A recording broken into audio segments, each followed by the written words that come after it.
हमने आपको बताया था अब से कुछ देर पहले कि हमारे वज़ीर ख़ारजा बिलावल भुट्टो ज़रदारी मौजूद हैं भारत गोवा में, जहां पर शंघाई ताउन तंजीम का बिल्कुल फ्रेश विजुअल्स हैं हमारे पास जस्ट फ्यू मोमेंट्स बैक शुरू हो चुका है। वज़ीर ख़ारजा का ये इजलास है और भारतीय वज़ीर ख़ारजा ने गुफ्तगू का आगाज़ कर दिया है। हमारे साथ ही हमारे नुमाइंदा खुसूसी एजाज सैयद भारत गोवा में मौजूद हैं इस इवेंट को, हिस्टोरिक इवेंट को कवर करने के लिए। उनसे बात करते हैं।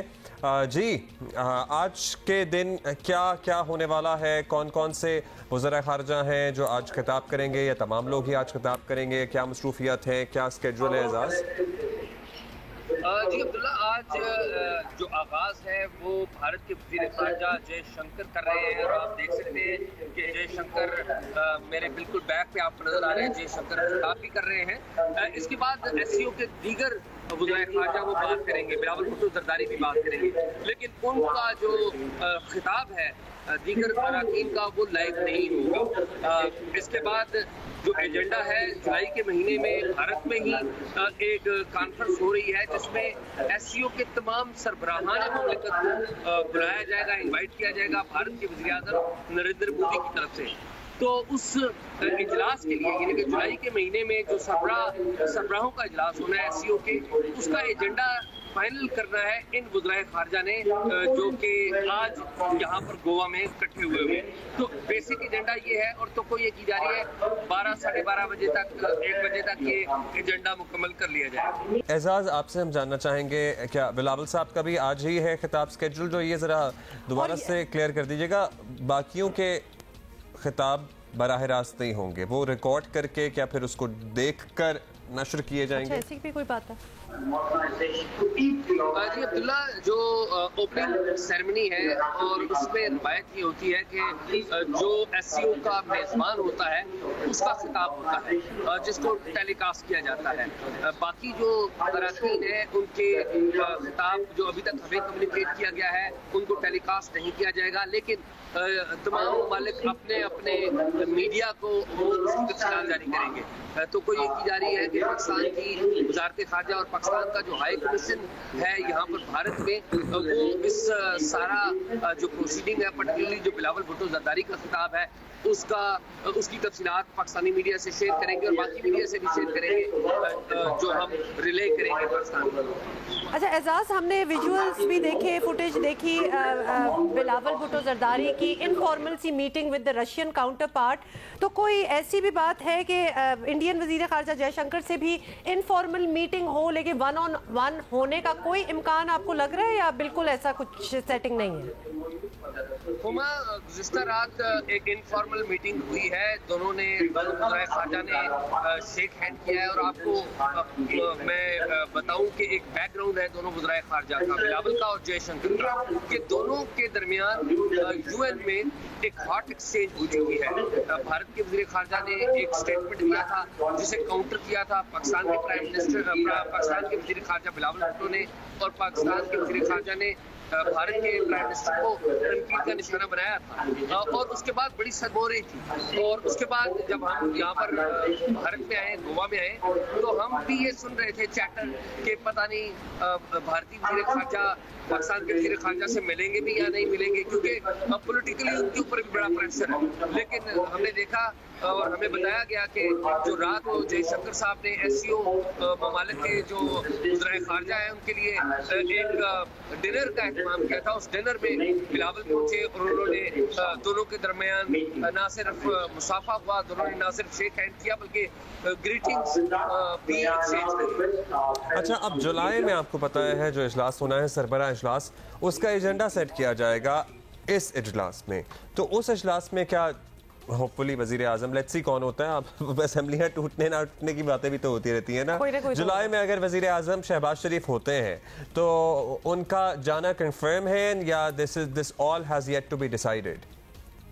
Abdullah, very pertinent and very good question I would से।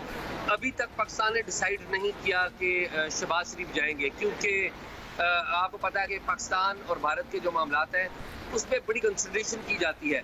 लेकिन एक बात तय है कि हमें इस बात का ज़रूर पता है कि भारत के प्राइम मिनिस्टर नरेंद्र मोदी वो एससीओ के सरबराह होने के नाते पाकिस्तान के प्राइम मिनिस्टर शहबाज शरीफ को दावत जरूर देंगे। तो दावत तो भारतीय प्राइम मिनिस्टर की तरफ से पाकिस्तान को आएगी।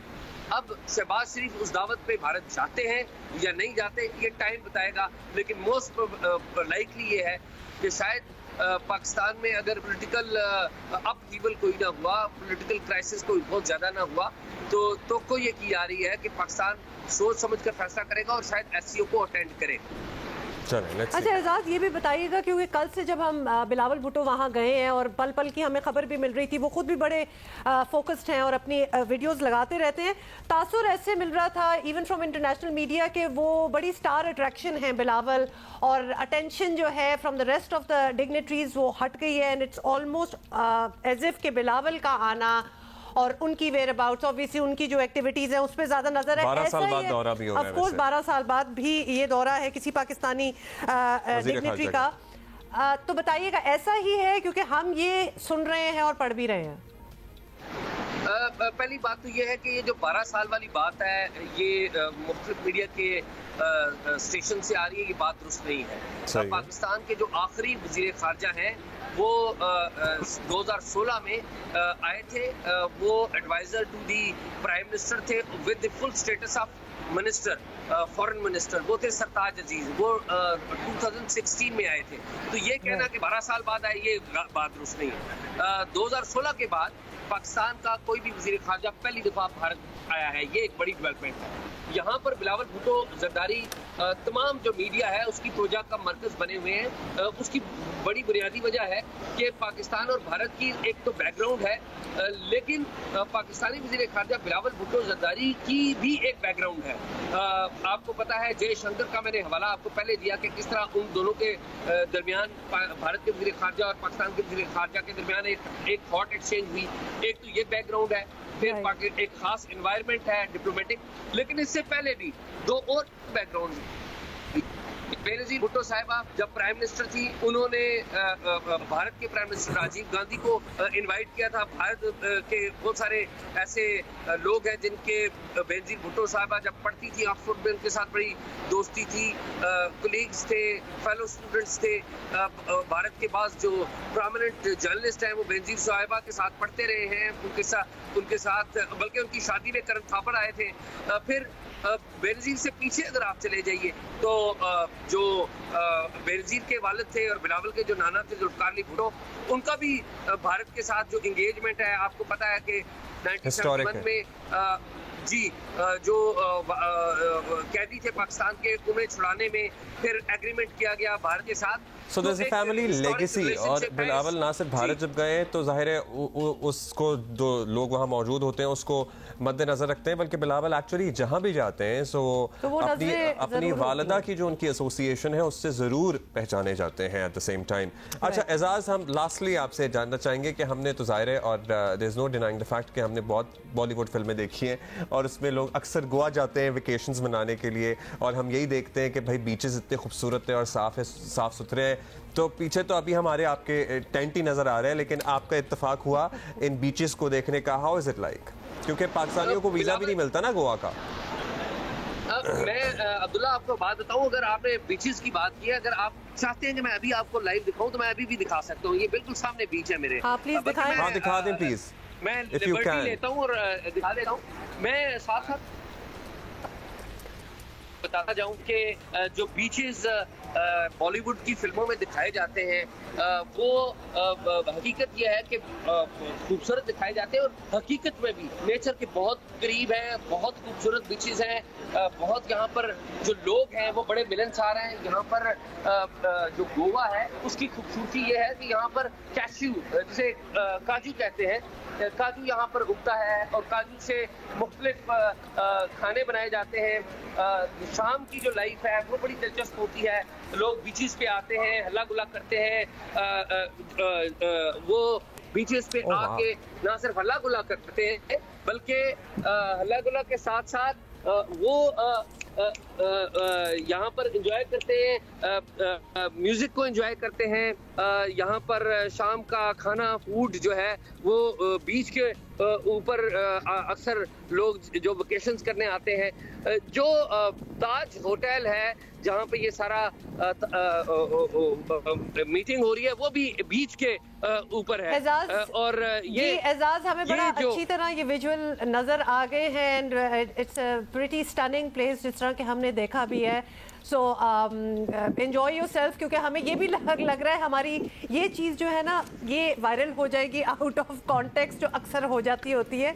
हालांकि बहुत सी चीज़ों में हम पूछ रहे थे कि जगह के बारे में बताएं। जी जी जाहिर है फाइनल वर्ड्स। जी जी हुमा फाइनल वर्ड्स जो मैं ये चाहूंगा कि हुमा आबी और अब्दुल्ला आबी और ना सिर्फ आप दोनों पाकिस्तान के जो शहरी हैं वो भी जो पाकिस्तान और भारत के अगर ताल्लुकात ठीक हो तो वो भी यहाँ पर आए और यहाँ पर गोवा जरूर आए। और मैं कहूँगा कि भारत के जो शहरी हैं अगर पाकिस्तान और भारत के ताल्लुकात ठीक हो, वीजा आसानियाँ हो तो ये भारत के शहरी जब पाकिस्तान के नॉर्दर्न एरिया में जाएंगे तो ये भी भूल जाएंगे सारी चीजें। फिर अगर दोनों मुल्कों के दरमियान ताल्लुकात बेहतर हुए तो मैं आपको यकीन से कह सकता हूँ बॉलीवुड की फिल्में शायद जितनी नॉर्दर्न एरियाज में बनेगी। जबरदस्त, बहुत शुक्रिया आपका, thank you so much Ajaz. हम लिस्ट बना सकते हैं पाकिस्तान में स्टनिंग प्लेसेस, तो हम पूरी एक लिस्ट लिटरली शेयर कर सकते हैं which would be worth visiting for anybody who visits us. Goa is known for its beaches और एजाज जब से रिपोर्ट कर रहे हैं आज पहली दफा ये है कि हमने उनके पीछे पस मंजर में समंदर भी देखा। दैट्स ट्रू, क्योंकि वो इतना वो हर चीज ऑब्वियसली इतनी फॉर्मल मीटिंग होती है, हर चीज तो